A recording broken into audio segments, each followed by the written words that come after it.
Assalamualaikum warahmatullahi wabarakatuh.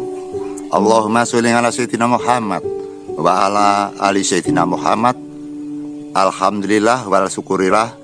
Teman-teman yang berbahagia, pada siang hari ini kami mendapat undangan untuk melaksanakan pangruatan. Dalam arti kami masih berbincang-bincang. Kemudian kami masuk ke desa ini yang dinamakan Desa Manggis, dusunnya Sumberjo, Kecamatan Ngancar, Kabupaten Kediri. Bahwa Desa Manggis adalah identik dengan tanaman manggis. Dulu pernah diadakan perkebunan yang sangat luas sekali, yaitu tanamannya manggis.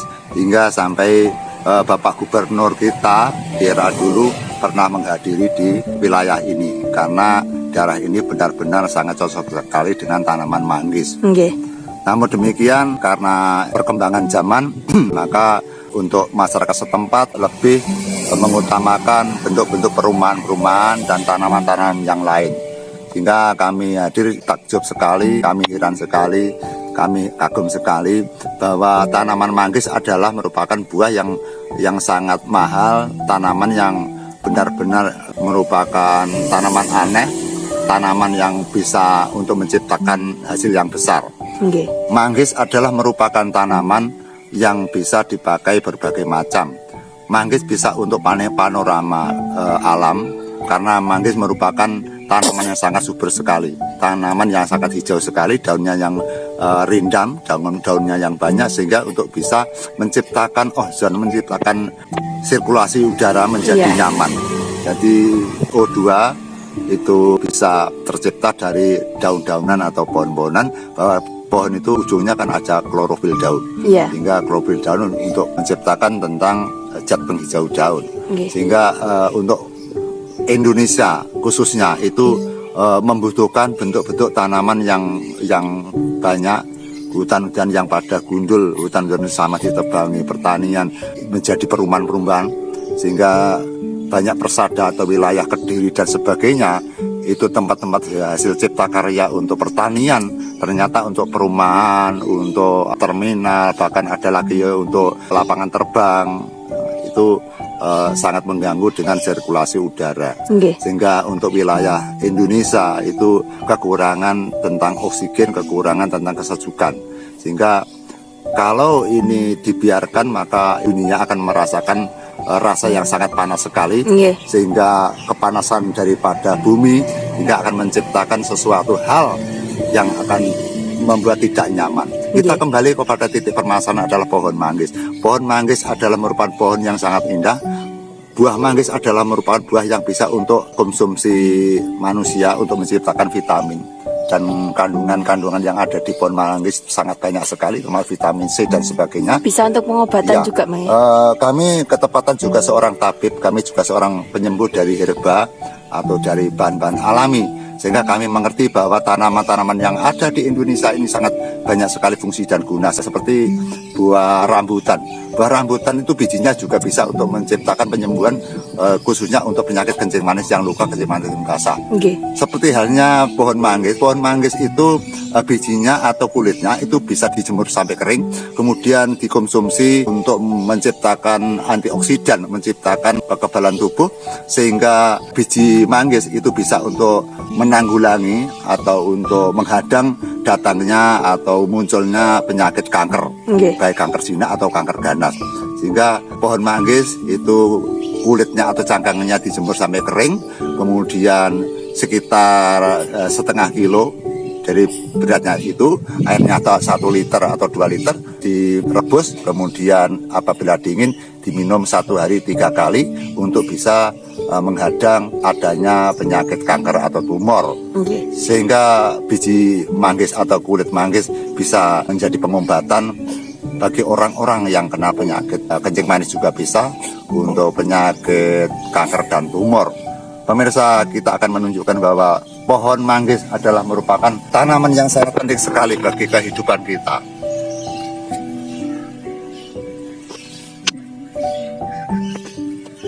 Masih muda, pohon manggis yang masih muda.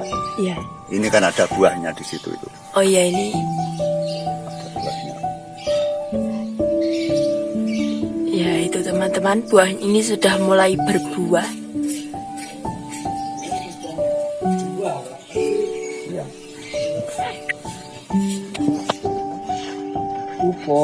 Ini masih berapa tahun Pak ditanam Pak ini? 2,5. 2,5 tahun. Pemirsa, ini masih seumur 2,5 tahun sudah berbuah. Sehingga untuk pemerintah Kabupaten Blitar dan Kediri, apakah tidak tertarik dengan adanya untuk sektor pertanian, terutama perkebunan, untuk menciptakan sebuah tanaman yang bisa ekspor, yang berbentuk buah manggis. Buah manggis itu layak untuk diekspor, pemirsa, karena itu tidak gampang membusuk gitu. Sehingga memang untuk wilayah Jawa Timur itu cocok sekali ditanami buah manggis seperti ini. Sehingga apabila masyarakat dikelola oleh pemerintah daerah untuk diciptakan lapangan pekerjaan, sehingga kita bisa ekspor barang atau buah dari Indonesia ke luar negeri, sehingga masyarakat Jawa Timur terutama warga Indonesia itu tidak kebingungan dengan lapangan pekerjaan. Sehingga seperti ini dinas terkait seperti dinas pertanian itu bisa melihat, bisa menonton dengan konten ini, sehingga nanti barangkali bisa untuk ditingkatkan lagi tentang perkebunan manggis. Untuk menciptakan peluang kerja, Bang. Iya, di Indonesia itu yang sedang kekurangan pekerjaan. Sehingga kalau kita menyurvei dengan riset bahwa tenaga kerja Indonesia itu sangat minim sekali dan pengangguran membludak. Sehingga pada era saya lulus dari SMA tahun 1988 saja mencari pekerjaan susah. Jadi seera saya, alumni saya itu saja cari pekerjaan sangat sulit sekali. Jadi setiap tahunnya itu penghasilan lulusan dari SMA atau perguruan tinggi selalu banyak korban pengangguran yang sekolah yang kandas tidak bisa mencari pekerjaan. Sehingga dengan inisiatif daripada warga Indonesia termasuk lulusan dari SMA, lulusan dari sarjana dan sebagainya, dia inisiatif untuk pergi ke luar negeri untuk mencari pekerjaan yang lebih mapan lagi. Sehingga kalau seperti itu, kan nama citra Indonesia kan semakin merosot. Sehingga kalau bisa kita malah justru sebagai wadah orang luar negeri biar mencari pekerjaan di Indonesia, tidak Indonesia mencari pekerjaan di luar negeri. Artinya kan orang profesional, sehingga kita untuk warga Indonesia mempunyai gagasan sebaiknya untuk sektor-sektor seperti pertanian, perikanan dan sebagainya itu lebih ditingkatkan.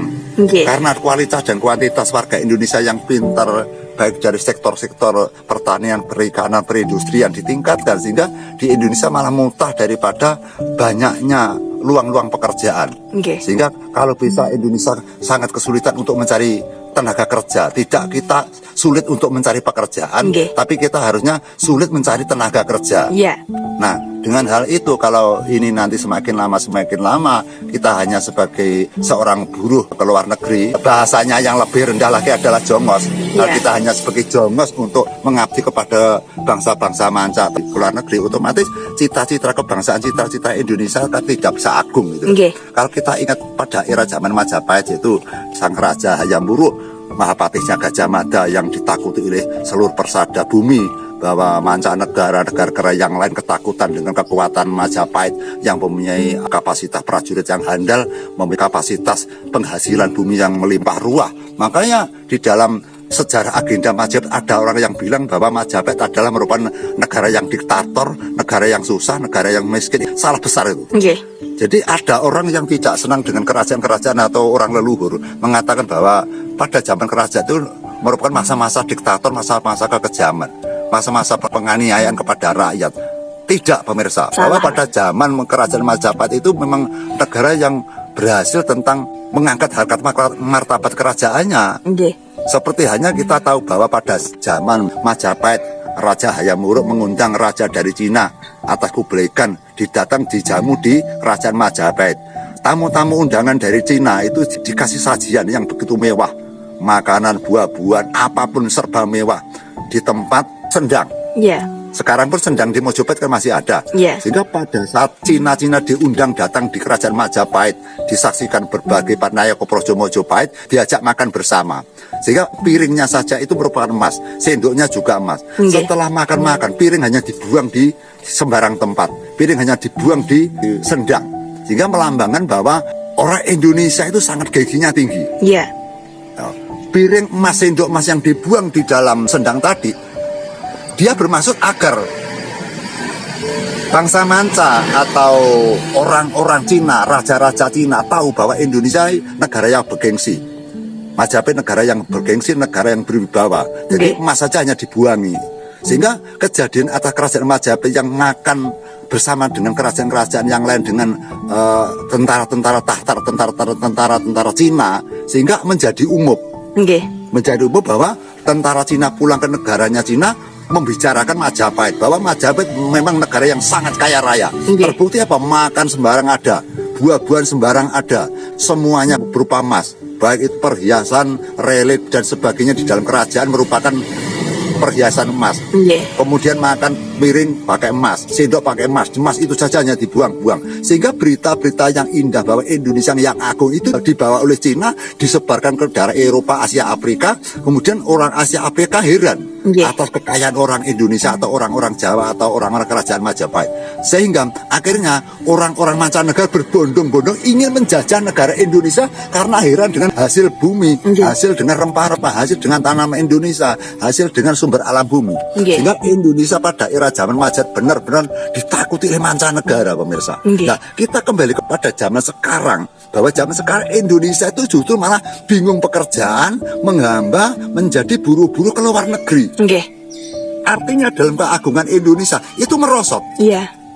Keagungan Indonesia merosot, keagungan orang-orang Jawa merosot. Karena apa? Tidak punya kapasitas yang ada, justru kita menjadi buruh. Kita tidak menjadi juragan. Jauh dengan kerajaan Majapahit. Sehingga kalau ada masyarakat yang bilang bahwa kerajaan Majapahit adalah kerajaan yang diktator atau kerajaan yang susah, kerajaan yang menindas orang miskin, salah. Yang namanya pajak itu sejak dulu sampai sekarang ada. Bahkan malah lebih besar zaman sekarang pajaknya itu dibandingkan zaman kerajaan, pemirsa.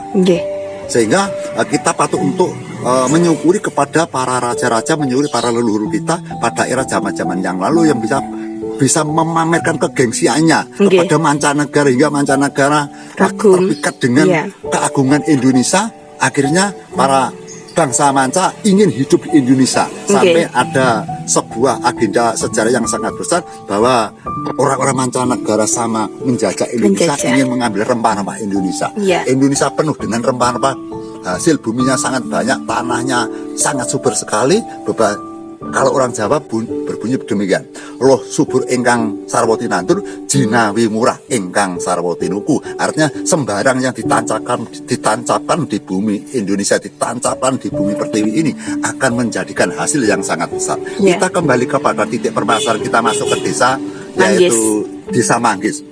Kita di rumahnya Bapak Puji ya, rumah Bapak Puji. Kami mendapat undangan, ketepatan kami tadi lewat dari jalan itu kok sudah ada pohon manggis yang kecil yang berbuah sangat banyak sekali. Saya sangat heran sekali. Oh, ternyata di daerah Ngancar sangat subur sekali. Pohon manggis itu pohon yang tidak mudah ditanam, dan pohon manggis itu bisa menghasilkan hasilnya sangat banyak sekali. Coba sekarang pohon manggis ini kalau dijual di Jakarta hasilnya 1 kilonya itu sudah berapa? Itu hanya cukup ditanam di kebun-kebun saja. Jadi kebun-kebun di daerah Manggis ini sangat mudah sekali ditanami manggis. Sehingga memang kalau di sini ini dikelola, apalagi pemerintah selalu menyinari, membantu dengan pendanaan, mengelola dengan sektor pertaniannya. Menteri Pertanian juga berpikir untuk mengembangkan sayapnya tentang perkebunan yang bisa menghasilkan sesuatu penghasilan, sehingga rakyat akan sejahtera, rakyat akan makmur, otomatis negara akan menjadi negara, tidak negara berkembang, tapi menjadi negara maju, superpower atau negara yang maju. Kita sudah lama sekali di era Pak Harto saja kita masih disebut negara berkembang. Sampai zaman Susilo Yudhoyono sampai sekarang disebut negara berkembang. Sampai Gus Dur, sampai Pak Joko Widodo ini masih disebut negara yang berkembang. Nah, kita akan disebut negara superpower, negara maju itu kapan, pemirsa? Mari kita berpikir sejenak untuk meningkatkan prestasi, bahwa penghasilan Indonesia harus meningkat tidak kalah dengan negara manca lain. Pemirsa, tanaman manggis benar-benar sangat subur. Ini kalau dikemas bisa untuk konsumsi makan para warga Indonesia, atau untuk bisa sebagai buah-buahan untuk nutrisi atau untuk vitamin tubuh kita. Tubuh kita ternyata memang membutuhkan bentuk-bentuk multivitamin, baik itu dari buah-buahan atau dari sumber-sumber yang lain. Indonesia benar-benar negara yang sangat kaya raya tentang penghasilan. Itu belum kita bicara tentang hasil bumi, belum berbicara tentang masalah hewan. Hewan juga banyak bisa untuk menyembuhkan penyakit, seperti ular kobra juga bisa untuk kanker tumor napas dan sebagainya. Sehingga memang banyak hewan-hewan yang bisa diciptakan untuk pengobatan, pemirsa.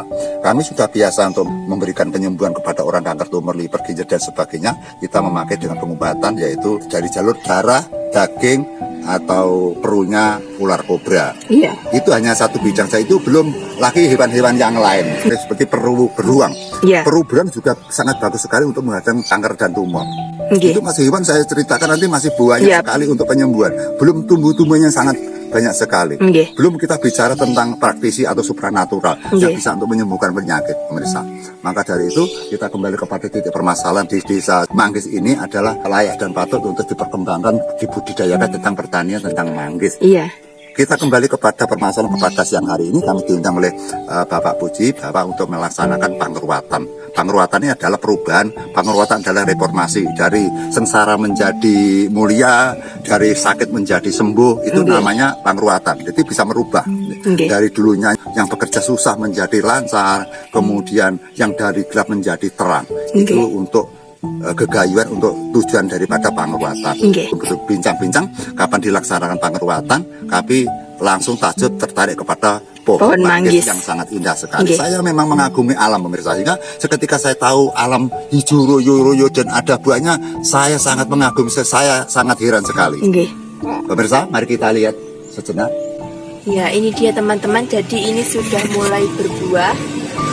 Jadi mungkin manggis ini juga musiman ya teman-teman. Tanaman ini sulit sekali ditanam. Jadi jika misalkan di desa manggis bisa tumbuh subur, ini sebenarnya bisa jadi destinasi untuk pengembangan atau lapangan pekerjaan. Maksudnya apa? Pemirsa, ini ada nemu, bahasanya Jawa itu nemu. Kita nemu manggis, gitu. Di ketepatan kita membuat konten langsung menerangkan tentang manggis. Ada manggis yang jatuh baru ya Pak ya. Jadi nemu manggis ya. Coba kita lihat lah ini pemirsa. Nah, sangat baik sekali manggis. Nah, kita buka. Nah, ini untuk kulitnya apabila ini dijemur kering ya. Ini kalau seperti ini di blender dengan buah korma bisa untuk menyembuhkan liver pemirsa. Iya, jadi ini di blender kemudian dicampur dengan gula aren, terus kemudian ditambah dengan buah korma, diminum 1 hari 3 kali pagi siang sore. Itu juga bisa untuk hepatitis, juga untuk penyembuhan penyakit kuning atau untuk liver. Bisa juga untuk kesehatan kulit, Mbak. Makanya yang namanya buah manggis sangat berfungsi. Kemudian untuk cangkangnya dan kulitnya ini atau bijinya bisa dijemur kering, diserbukan, kemudian diaduk, bisa ditambah dengan buah-buah yang termasuk tanaman plokplik, Pak. Pernah tahu pohon plokplik? Ya, pohon plokplik itu juga bisa untuk kanker dan tumor dan bisa untuk menyembuhkan penyakit kencing manis basah. Semuanya Pak. Jadi daun-daunnya, utamanya daun-daunnya dan batangnya itu jemur kering, diserbukan, diminum dibentuk kapsul juga bisa. Diminum 1 hari 3 kali. Itu kan Pak. Kelor itu tanaman untuk bisa mengurangi kolesterol Pak. Jadi orang-orang yang mempunyai kolesterol yang tinggi bisa mengkonsumsi daun kelor. Daun kelor itu kan bisa dimasak Pak. Dimasak bening. Itu sangat bagus sekali. Bisa ditambah dengan tanaman-tanaman yang seperti buah duet. Buah duet adalah tanaman yang sangat bagus sekali untuk pengurangan kolesterol. Sehingga zaman sekarang itu kan yang namanya tanaman duet kan sulit Pak ya.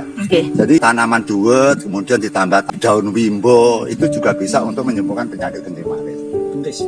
Bentis sih untuk bentis teman kudu Pak. Mengkudu itu bisa untuk menyembuhkan itu hipertensi. Iya, untuk tekanan darah tinggi. Jadi bentis, spesialnya bentis adalah untuk bisa mengurangi hipertensi orang yang berdarah tinggi. Bagi orang-orang yang berdarah rendah tidak boleh mengkonsumsi bentis atau mengkudu. Kita kembali kepada manggis, bahwa manggis ini cangkangnya juga berguna, buahnya juga berguna, bijinya juga berguna. Ini rasanya juga manis pemirsa. Saya coba. Sangat enak sekali pemirsa. Benar-benar enak. Ini seperti ini pemirsa. Ini hanya nemu saja pemirsa. Kita tidak usah beli ke pasar, hanya nemu bawahnya pohon manggis. Ini belum, katanya Pak Puji malah justru dulu itu ada perkebunan ya Pak ya? Iya, tapi tidak ada yang merawat terus. Ya maka dari itu dengan konten ini maka untuk wilayah Kediri ya Bapak Bupati Kediri semoga untuk mengembangkan buah manggis ini. Buah manggis ini bisa dipamerkan ke mancanegara pemirsa. Karena di mancanegara cari buah manggis saja susah. Karena saya pernah ke Malaysia itu. Jadi buah manggis tidak pernah saya temukan di Malaysia. Makanya buah ini sangat sangat penting sekali. Nggih. Niki napa nih Pak? Mas madu. Nanas madu. Oh, mas madu. Oh ya ya. Pemirsa ini enggak nanas biasa Pak nih ya? Ini rasanya gimana Pak? Manis, lebih manis daripada yang biasa. Berpating jarang ini. Lagi. Oh, macam. Memang Ngancar ini juga terkenal dengan perkebunan nanas, Mbak. Iya, iya. Tapi nanas Bali itu. Oh iya, nanas. Pemirsa, bahwa buah nanas itu bisa untuk menyembuhkan penyakit kolesterol juga. Sehingga apabila Anda mempunyai penyakit kolesterol bisa untuk rutin mengkonsumsi buah nanas. Apalagi nanas madu itu juga sangat baik sekali untuk nutrisi vitamin-vitamin yang ada di dalam tubuh kita. Di dalam prosesi perjalanan metabolisme atau perjalanan mekanismenya tubuh kita, yaitu kita makan. Nah, penggilingan makanan kita itu kan merupakan sampah-sampah. Kalau kita kekurangan buah, maka kita akan membuang sampah itu nanti kesulitan. Apabila kita membuang sampah kita itu kesulitan, maka di dalam saluran-saluran dubur, saluran-saluran anus, di situ kan ada pembuluhnya, Mbak. Nah, maka akan terjadi penyakit yang dinamakan hemoroid. Atau penyakit ambien atau basir, sehingga orang yang mengonsumsi makanan tidak ada buahnya, maka condong orang tersebut akan kena masalah, yaitu berak yang sulit, kemudian akan merusakkan pembuluh darah menjadi luka. Akhirnya kan pembuluh darahnya pecah, Mbak. Akhirnya ada darah yang muncrat atau yang mancur, sehingga dinamakan wasir atau ambien. Sehingga pembuluh darah yang mentil itu seperti biji itu bisa tersentuh dengan kotoran yang kering tadi hingga akan mengeluarkan darah segar.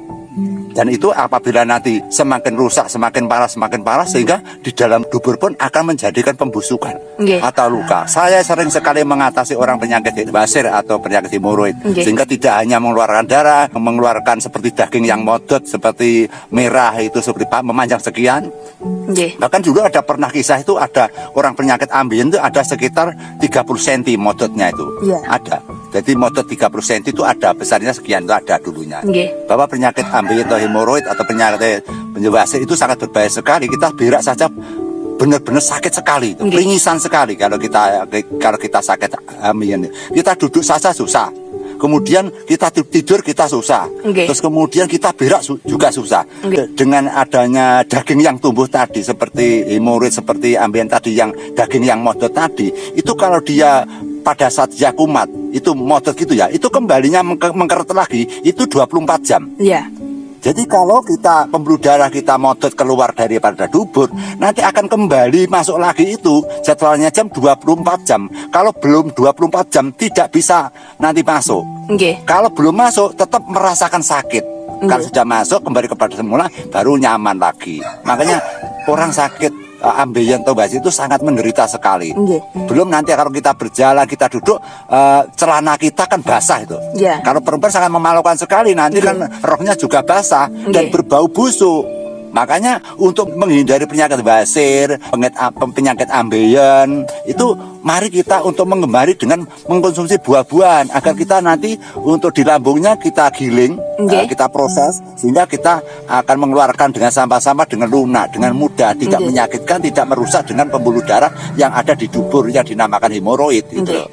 Makanya seperti kita kembali kepada nanas ya, bahwa nanas juga bisa untuk konsumsi sebagai pengurangan kolesterol dan juga bisa untuk menciptakan nutrisi dan menciptakan vitamin yang bisa untuk memberikan kesuburan dan kebugaran kepada tubuh kita, utamanya pada kulit-kulit kita. Kalau kita itu mengkonsumsi buah, maka kulit kita akan lebih halus, lebih mulus gitu loh, tidak kisut ya, tidak kusam. Nah, jadi mari kita budayakan untuk mengkonsumsi buah-buahan. Mengkonsumsi buah-buahan itu otomatis kalau orang Indonesia tidak mau menanam buah, otomatis buah menjadi mahal. Kalau buah menjadi mahal, orang akan susah atau sulit untuk membeli buah atau malas untuk membeli buah. Maka caranya mengatasi adalah agar buah itu murah, untuk berusaha membudidayakan, menanam buah ya sebanyak-banyaknya agar buah itu menjadi murah gitu loh. Kalau buah menjadi murah, maka kita akan mudah untuk membeli buah dan kita akan menerima atau mengalami kesehatan yang maksimal. Kita kembali, ini bisa dipetik Pak. Ini saya coba pemirsa, nanti akan saya coba saya rasakan pemirsa. Mumpung saya di rumahnya Pak Puji. Pak Puji ini orangnya baik. Nanas saja dipetik juga silakan. Ini tadi kata manggisnya sudah, Pak. Mungkin minta boleh Pak ya Pak. Coba. Kita video ya. Nah, pemirsa, ini kita langsung nanti akan Mencoba. ini kalau mengembangkan yang ditanam ininya Pak ya. Ya. Ya bisa.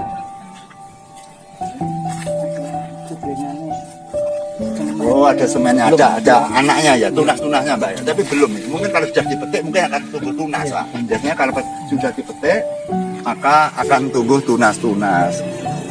Nah, tidak pemirsa, kita akan mengadakan pengeruatan di rumahnya Pak Puji di sini. Ini latarnya yang Jember pemirsa. Tanggalnya berapa nanti kita tahu. Nanti kita beri informasi kepada teman-teman agar teman-teman nanti bisa menyaksikan pengeruatan yang diselenggarakan oleh Mbak Kendil Joko Montro. Bagaimana Mbak Kendil Joko Montro untuk merawat penampilannya, bagaimana pesindennya, bagaimana yogonya, bagaimana gamelannya, maka nanti kita bisa untuk memberikan informasi agar nanti teman-teman di sekitar Ngancar dan sebagainya bisa menonton. Mereka kita sambung lagi, ini kita akan wawancara tentang pengeruatan. Ini nanti saya minta untuk dipecahkan, bisa saya rasakan pada saat ini juga. Saya tutup sementara pemirsa. Ya pemirsa, kita kembali lagi untuk melanjutkan video yang sebelumnya. Jadi ini tadi Mbak Kendil telah memetik nanas madu Mbak Ge. Ini dipetik untuk apa Mbak? Dimakan atau untuk apa Mbak? Kita rasakan ini yang dinamakan nanas madu. Yang saya ketahui nanas-nanas biasa. Iya. Sehingga kalau nanas madu ini kan cemet-cemet kan matanya. Nanas biasa kan agak berduri. Ya agak mentol itu.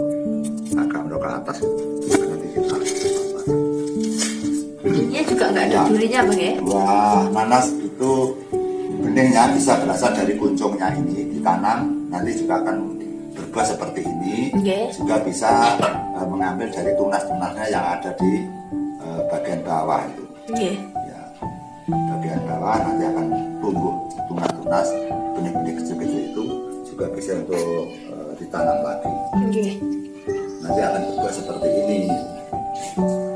Kemudian kita simbol. Kalau kita mengupas kan biasanya langsung kulitnya yang kita kita bersihkan. Ini kita simbol saja agar cepat, kita langsung dibelah saja.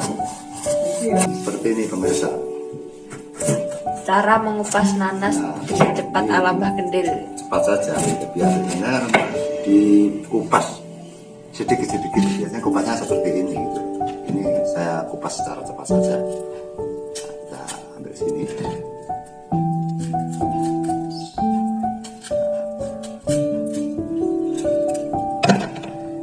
Kalau biasanya kan matanya dihilangkan atau dihilangkan matanya. Kalau enggak ke lidah Mbak. Ya kalau lidah biasanya agaknya gatal gitu. Agak sakit. Ya yang sakit-sakit itu Pak. Tapi kalau untuk pengobatan itu biasanya tidak dihilangkan Bu itu Bu. Justru malah buat pengobatan Mbak.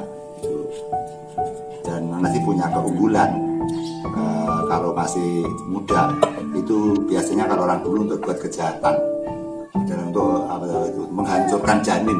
Itu karena mungkin zatnya yang ada di dalam Bang ya? Iya, di dalam kan ini seperti tajam Pak ini Pak. Jadi kalau kolesterol ini dikasih ini maka kolesterol kan menggumpal-gumpal, mengkristal-kristal. Jadi apabila ini bercampur dengan nanas dia akan pecah, akan meleleh. Seperti halnya kita untuk mencuci pusaka.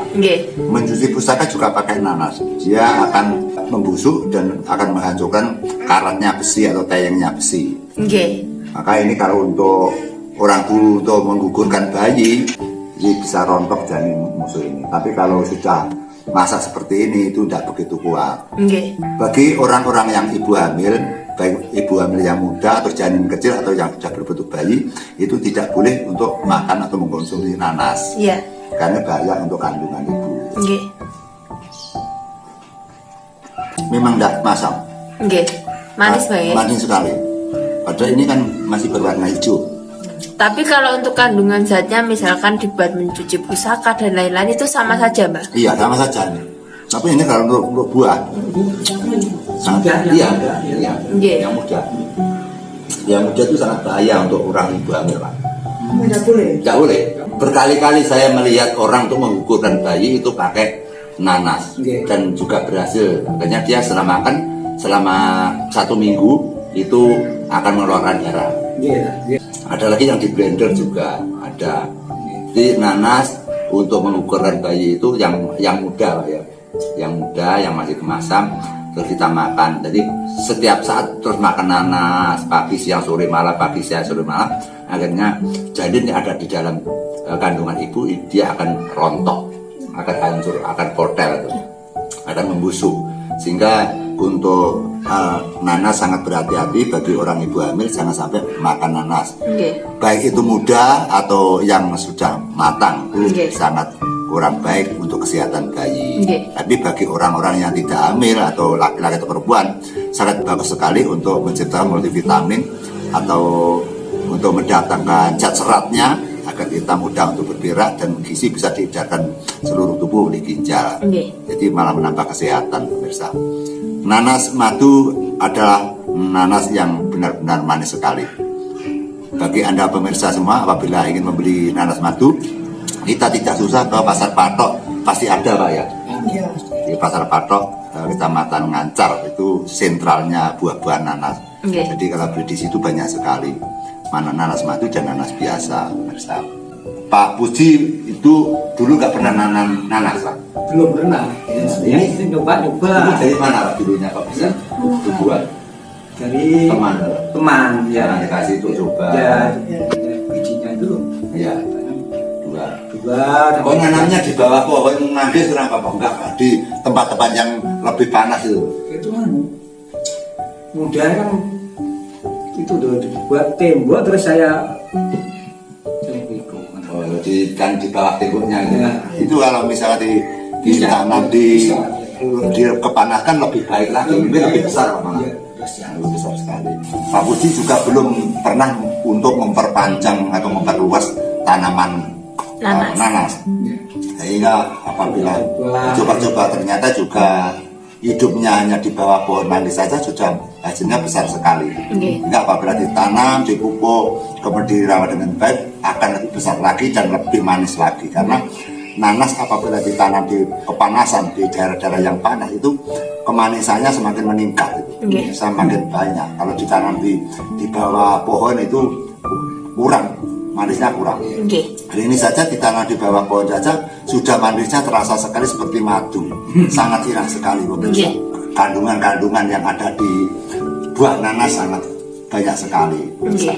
Dan nanas itu juga punya keunggulan untuk merontokkan, untuk melepaskan sesuatu yang melengket atau menjinakkan barang yang padat. Contohnya apabila kita resepsi menyembelih kerbau, sapi, kambing, apabila Anda memasak itu tetap sulit untuk dilunakkan, itu pakai saja nanas sekian saja bisa menghancurkan daging yang sekitar 25 kilo. Jadi tidak perlu di presto Bang ya? Tidak perlu di presto, kasih nanas saja sudah hancur lumak.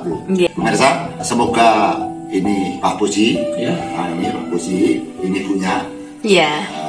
Kita mendoakan semoga anaknya akan menikah. Tentu doa kita nanti semoga untuk upacara pernikahan, untuk pembiayaan seluruhnya, untuk resepsi dan sebagainya akan dilindungi oleh Tuhan, digenggam oleh Tuhan menjadi acara yang sangat indah, acara yang bisa lancar sekali. Dan sukses dari hal yang lain. Utama tentang pembiayaan bisa mendapatkan biaya-biaya yang benar-benar diturunkan oleh Tuhan agar nanti acara ini bisa lebih lancar dan sebagainya. Karena kita setiap membantu orang yang punya hajat itu selalu kita mendoakan. Seperti halnya kita baru saja kita minta penguatan di Cakarengsi juga demikian. Pak Kabit juga pesan sama ibunya, Pak Bin, usahakan ini kan bulan-bulannya bulan hujan, tapi mohon agar ini tidak bisa hujan atau bisa disingkirkan. Pada saat itu saya hanya menjawab, hujan adalah bikinan Tuhan, Bu, kita tidak boleh untuk menolak atau menyingkirkan. Ya kita berdoa saja agar nanti yang penting acara lancar dan pada saat itu mendapat kesenggangan tidak hujan atau bahasa Jawanya disebut betat. Sehingga berdasarkan saya mengadakan pemayangan itu di rumahnya Pak Habib itu ternyata betat mendapat kegenggangan kesempatan 2 atau 3 hari tidak hujan. Akhirnya dengan acara manten atau resepsi benar-benar sempurna, benar-benar lancar, terus tamunya juga tenang, terus pagelaran juga nyaman gitu loh. Kemudian Pak Habib pun juga setelah pementasan saya menemui pada setelah pentas, ternyata Pak Habib juga mudah untuk bicaranya tidak beda, tidak belok. Semoga atas pengerawatan itu Pak Habib juga sembuh total, sembuh seperti semula. Amin. Kita datang di rumah Pak Puji Lestari, kami berterima kasih karena kita juga menambah persaudaraan yang dulunya tidak kenal, sekarang sudah menjadi kenal. Semoga selanjutnya kita menjadi saudara yang baik. Kemudian untuk manten berdua bersama satu keluarga, saya doakan sebagai manten yang rukun seperti Nabi Yusuf dan Siti Zulekha. Kalau orang Jawa sebagai Mimi Amintuno. Semoga atas bantuan kita, doa kita, penyajian kita nanti akan membawa dan memperoleh ketentraman, menjadikan keluarga yang benar-benar sempurna, keluarga sakinah mawaddah dan warohmah atas ridwan Allah SWT, dan disaksikan oleh Kanjeng Nabi Rasul, Kanjeng Nabi Muhammad sebagai panuntun kita, sebagai kiblat kita, sebagai sosok yang benar-benar bisa dicontoh lahir dan batin, dunia dan akhirat.